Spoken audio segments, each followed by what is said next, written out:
अलैहि वसल्लम की नाफरमानी की सरगोशियां करते हैं, और जब तुम्हारे पास आते हैं तो अल्लाह ताला के बताए हुए अल्फाज के बजाय दूसरे अल्फाज में तुम्हें दुआ देते हैं, और अपने दिल में कहते हैं कि अगर ये वाकई पैगंबर हैं तो जो कुछ हम कहते हैं अल्लाह हमें उसकी सजा क्यों नहीं देता।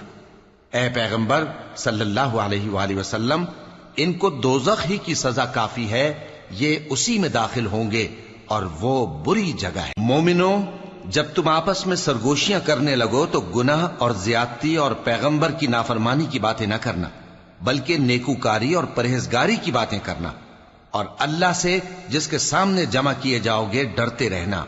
मुनाफिकों की सरगोशियां तो शैतान के उकसाने से हैं, जो इसलिए की जाती हैं कि मोमिन उनसे रंजीदा हो, मगर अल्लाह के हुक्म के सिवा उनसे उन्हें कुछ नुकसान नहीं पहुंच सकता। तो मोमिनों को चाहिए कि अल्लाह ही पर भरोसा रखें। मोमिनों, जब